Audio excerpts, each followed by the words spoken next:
Carolina BBQ Festival's 5th anniversary is almost here. Get your tickets today for the Queen City's biggest barbecue party, April 17th and 18th, Victoria Yards in Uptown Charlotte. 30 pitmasters are celebrating Carolina barbecue traditions, supporting Operation Barbecue Relief, and serving you the very best barbecue. The fun starts Friday night with the kickoff and a salute to all things Charlotte barbecue. Then we all get together for Barbecue Saturday and tasting plates from 25 pitmaster stations. Tickets are going fast, especially VIP early entry. Get yours today, CarolinaBBQFest.org. Then join us April 17th and 18th for the Carolina Barbecue Festival.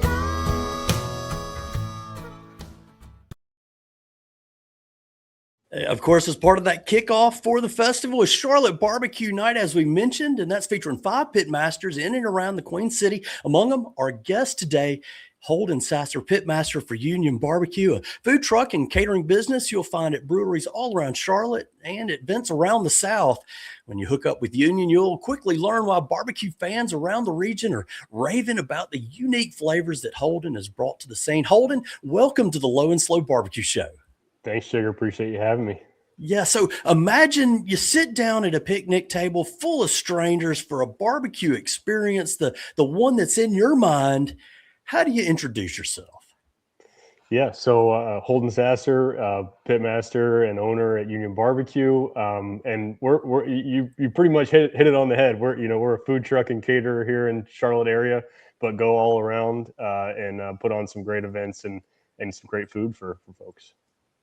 Okay, so at that imaginary barbecue, if you could dream up the perfect barbecue order, the order for Holden, what's that going to be? Oh man, the perfect order for me is probably going to be some fatty brisket and really good pickles. I'd say just keep it at that, nice and simple. Simple brisket and pickles. You can't beat that. Are you going to put sauce on the brisket? No, you don't need it. Perfect. Good answers on both counts. So let's talk about Union Barbecue. Yeah, what is it, and how long have you guys been operated, and how did you get started with that? Yeah. So, like I said, we're a food truck in town. We do more of a Texas style barbecue with some Mexican flavors popped in there, and we started. I did my first pop-up when I lived out in California. That was November of 2022. So we've been doing this for about 3 years now.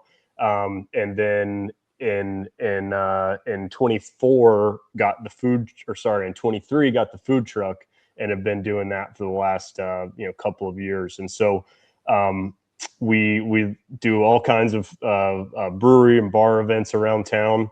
And just like to partner with folks on their private caterings as well. Right. So I come to a brewery. Maybe it's one of my favorite breweries. I won't name any of them. A town brewing company. Maybe it's those guys. What can folks expect when they pull up at the Union Barbecue food truck? Yeah, so seasonality plays a big part in our menu.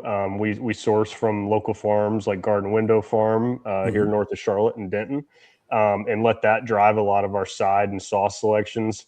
We also try to offer a lot of variety on our menu week to week, changing the proteins that we sell. They can always expect to get good brisket. We always run that each week. And a lot of fun pickled items. We like this lately. We've been doing a lot of pickled green tomatoes, pickled okra. Just different items that we can bring and kind of spice up our trays. And then I think they can also expect good hospitality.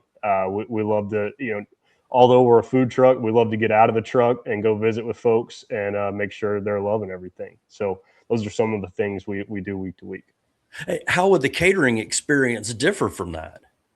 Well, so the catering experience, we go like a wide range of experiences for folks, all the way from, boxed lunches for a corporate event to really specialized like smoked surf and turf style menus for, a fancy holiday dinner, for example. So we have 2 different trailers. We've got our smoker trailer with a 500-gallon offset and a direct heat pit.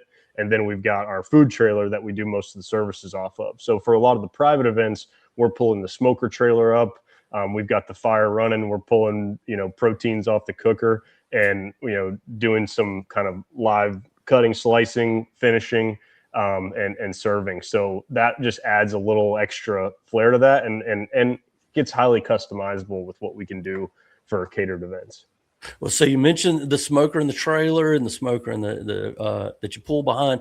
Tell everybody what the smokers are. Give the details on that. I know a lot of folks are interested in that kind of thing too. Those specs.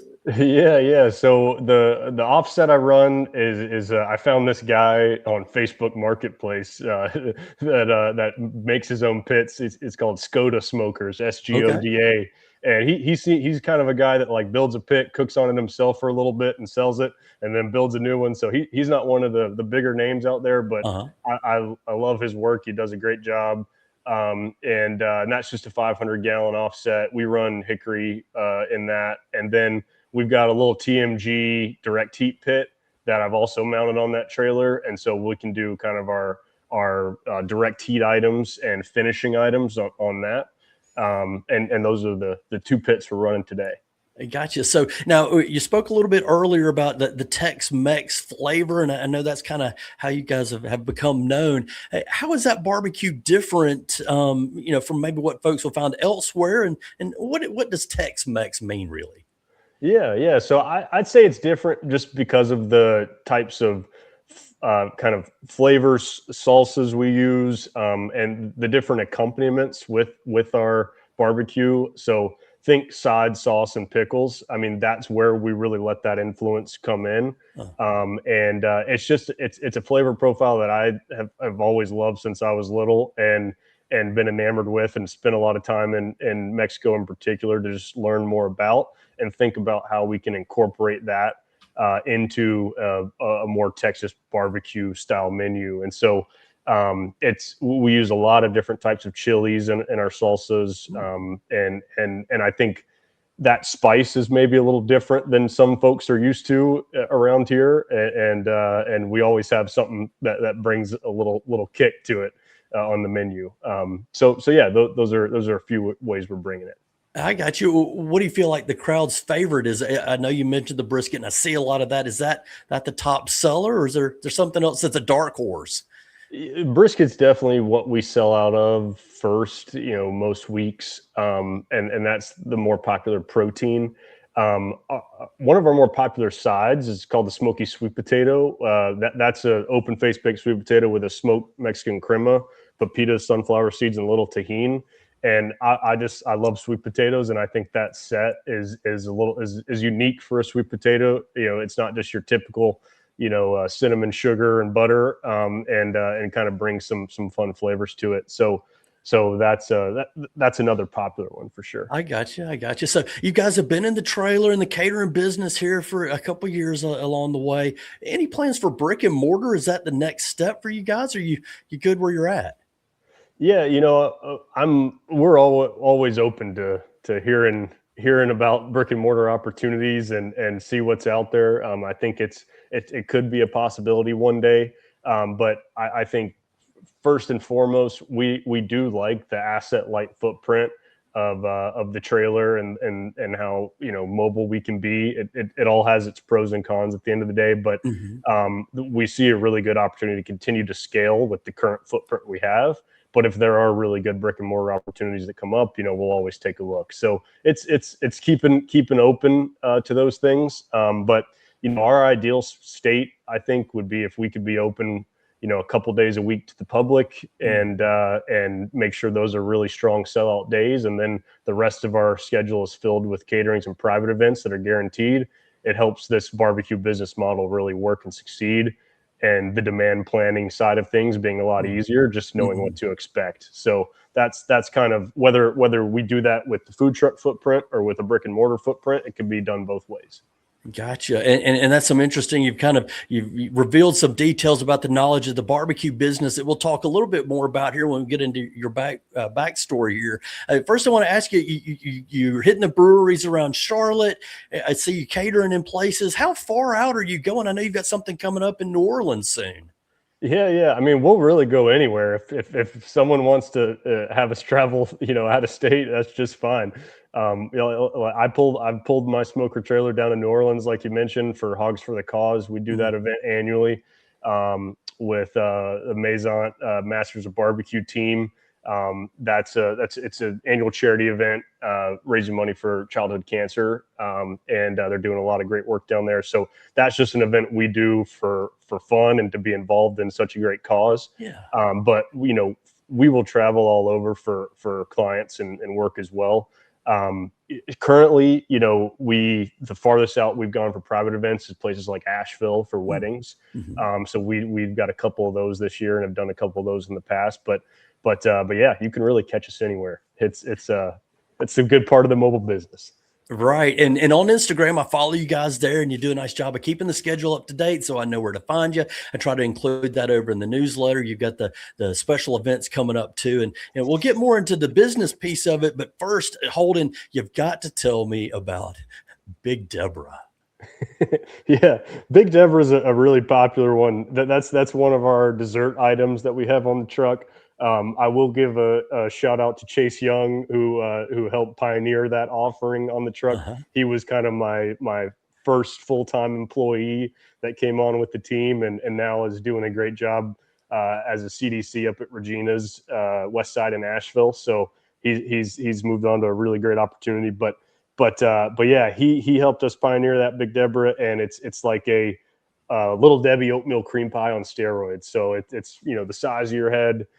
2 soft oatmeal cookies, a really nice light cream filling, and people go crazy for that one. So it's a fun one we continue to offer.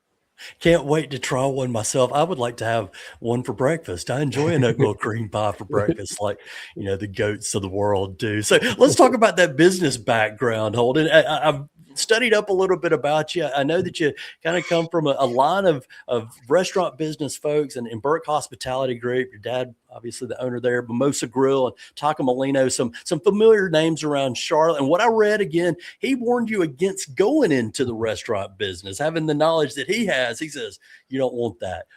Why did you ignore his warning and go down this road? Well, I think the layer I would add on to that is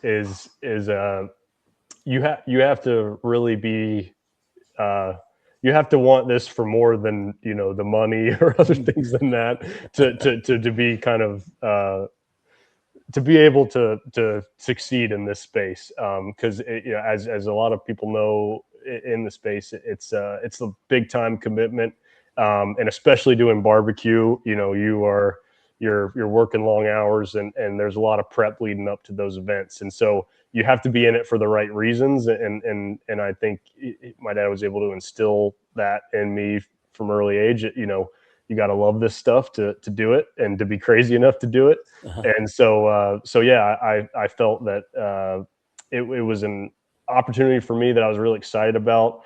I had worked in finance out of school. I had worked for a lot of food ingredient companies after that, and had spent years developing new food products with big teams to come to the conclusion that we weren't actually going to launch this product, or it was going in a different direction.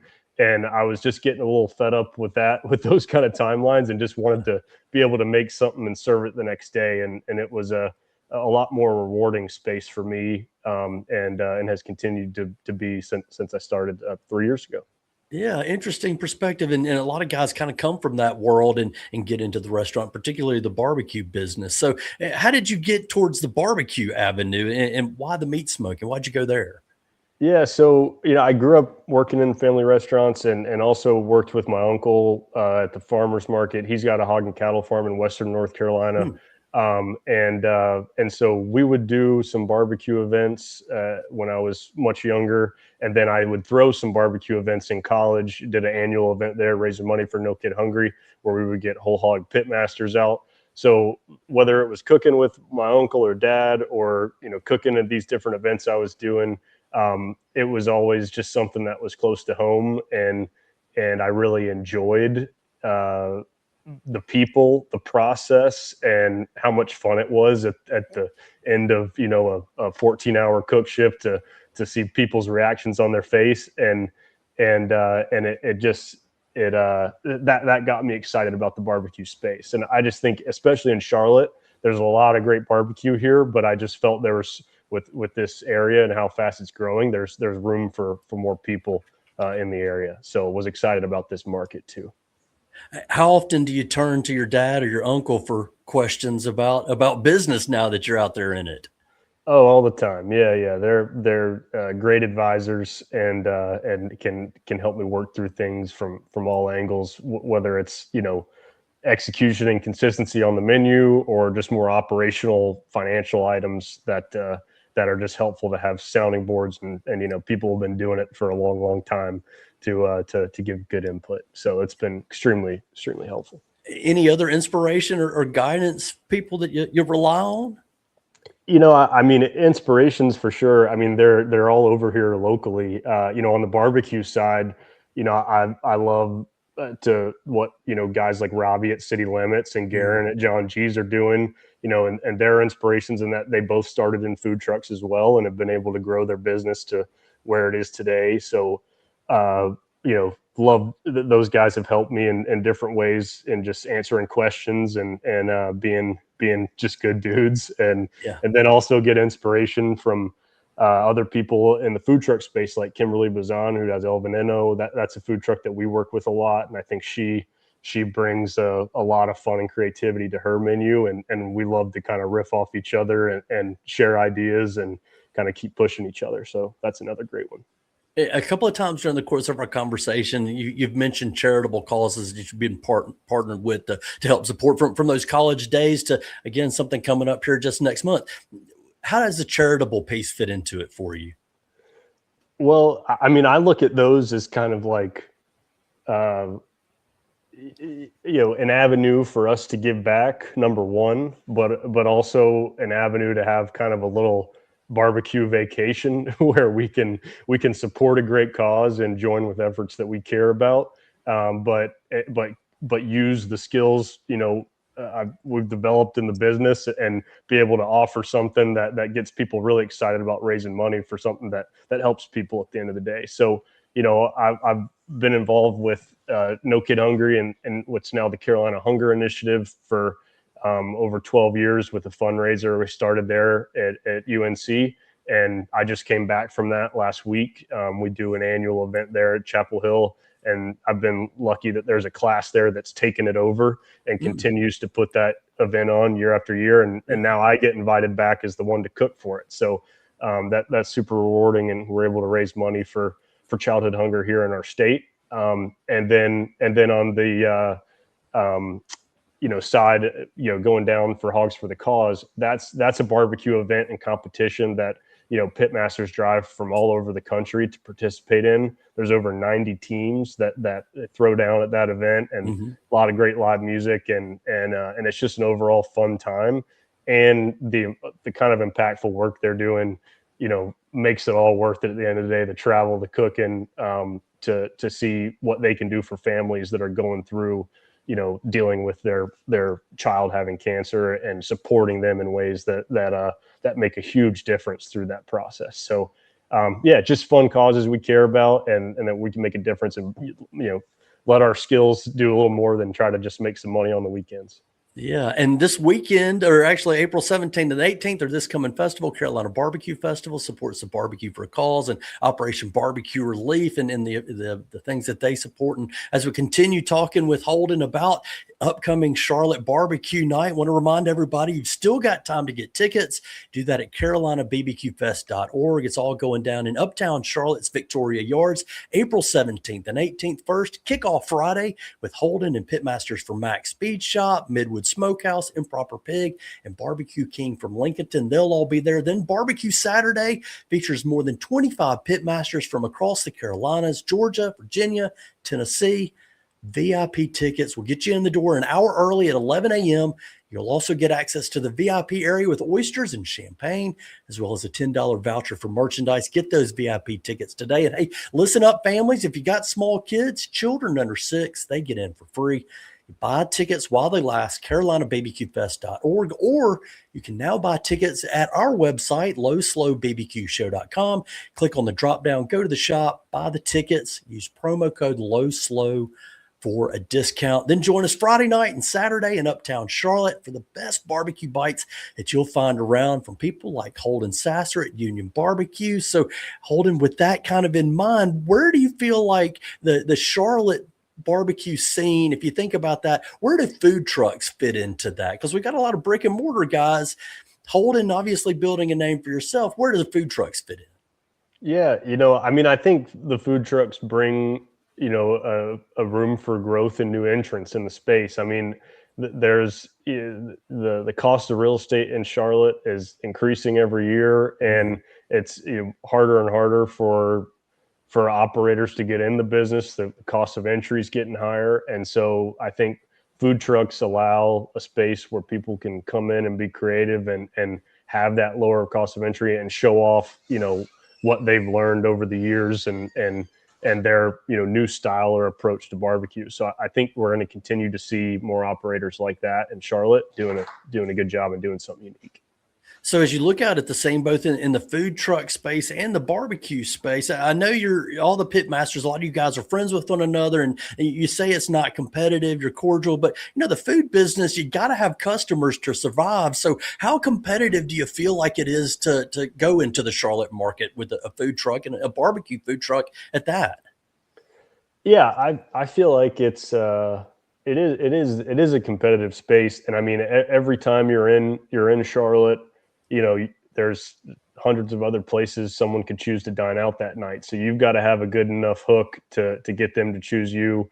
And I think the benefit of the food truck allows us to focus on different neighborhoods and areas that, one weekend we could be in, right outside of Uptown at Birdsong, and the next weekend we'd be out in Waxhaw or Gastonia or McAdenville. Yeah. And we're able to not overly concentrate, that population with our food, where we get them excited about coming to see us because there is more limited availability. So I think that's one of the differences that we can provide. And I think our flavor profile, what we do at Union Barbecue, and that seasonality, the variety we offer on our menu, that's another hook that we see people liking to come back just to try the new things that we have that week. And so we try to, change things up for those reasons to get people in the areas we're going into excited and to give them a reason to want to come see us a few times a month versus just having that one big barbecue meal and be like, man, I'm done for a while till I can get the stretchy pants back on. Well, won't see me again until this time next year. So hey, you've been in the scene a little bit, a couple of years there, I guess close to 3.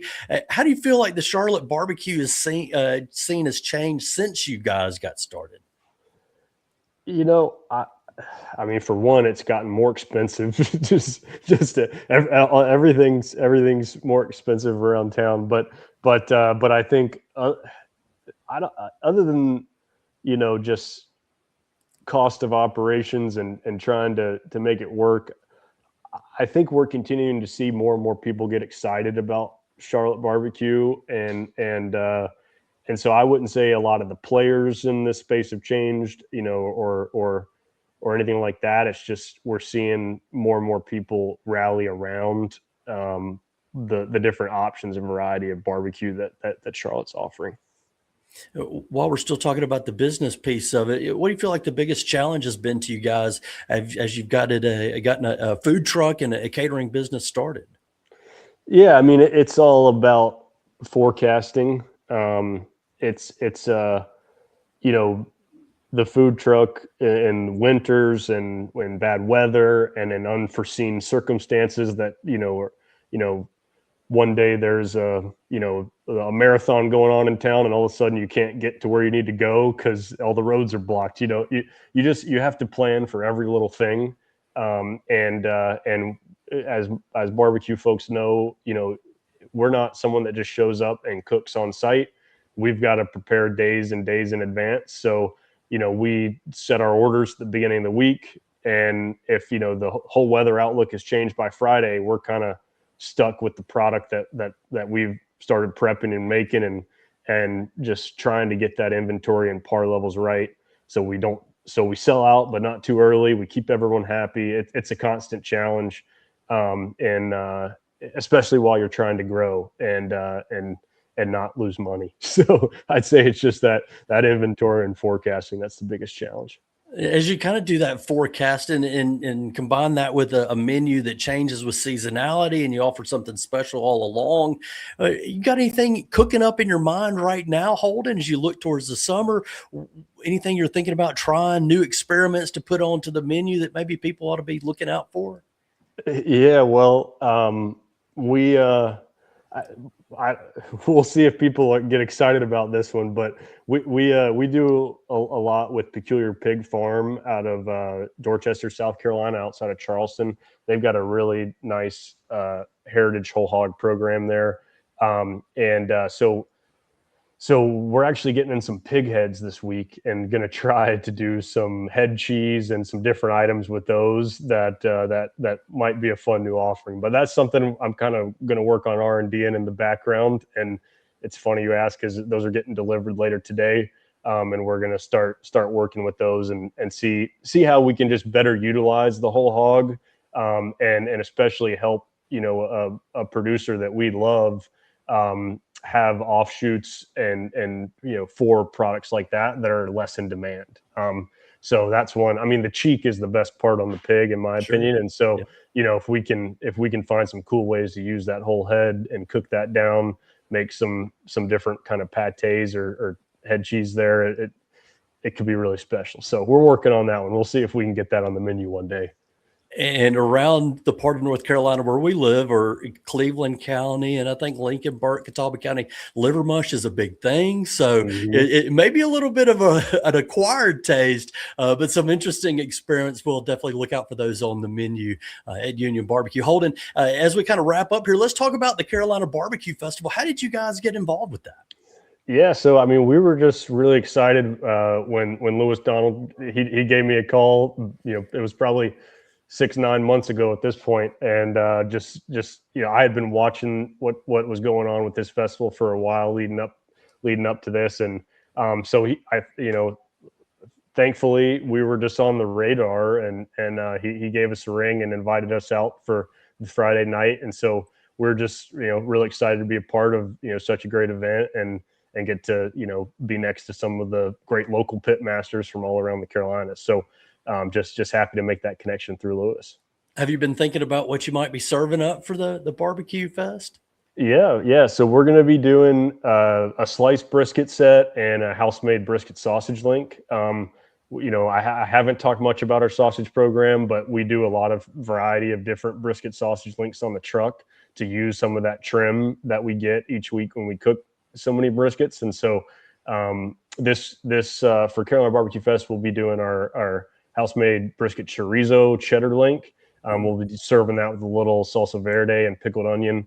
And then our brisket set's going to be, a kind of a simple slice. We're going to do a little side of our salsa roja, which I call our brisket salsa, and a little cotija cheese on top for some added saltiness. So be a couple fun sets and not just your typical link and brisket, and hopefully add some new flavor there. Yeah, well, that's something definitely to look forward to coming up April 17th for Charlotte BBQ Night, the kickoff night for Carolina Barbecue Festival, that big weekend event. So, Holden, as we talked here, we've covered a lot of stuff that I want to talk about. Just kind of think in your mind and think back over our conversation. Anything that we missed, or anything you want to talk about maybe we haven't covered? I think we hit on a lot of good ones today. So I appreciate all the thoughtful questions. And yeah, I think, one of the things I would just add on at the end here that I'm most excited about is just, not only being a part of events like this with the Carolina Barbecue Festival, but I'm just excited to continue to see, folks in the industry work together and do collaborations. We've seen a lot of that here in Charlotte. We do that with other trucks in town. And I think there's more and more room for us to kind of share our platforms and get the name out for each other and support. So yeah, love seeing that and appreciate all this barbecue community is doing to help everybody else out. So it's a good place to be. And that, my friends, is the final word from Holden Sasser, pitmaster for Union Barbecue Food Truck and Catering. Find out more about his business at unionbarbecue.com. That's barbecue spelled out, no BBQing around here, unionbarbecue.com. You can also follow him on Instagram. Do that. You'll see the food pics and his schedule for stops all around the state and the region. Holden, thank you so much for joining us today. Yeah, thank you so much, man. Appreciate you having me. Thank you again. You've been listening to the Low and Slow Barbecue Show, sponsored by the Carolina BBQ Festival, April 17th and 18th, Victoria Yards in Uptown Charlotte. Reserve your tickets for the festival at carolinabbqfest.org.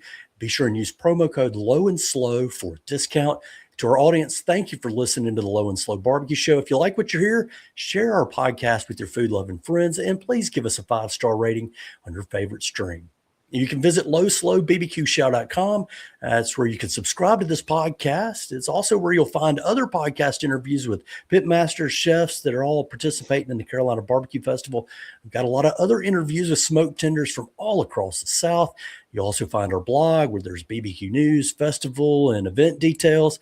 And you can sign up for our newsletter where we deliver the latest Carolina BBQ news, fundraisers, and food truck schedules, including Holden and Union Barbecue appearing on that schedule from week to week. It'll all be delivered to your email inbox. Just subscribe at lowslowbbqshow.com.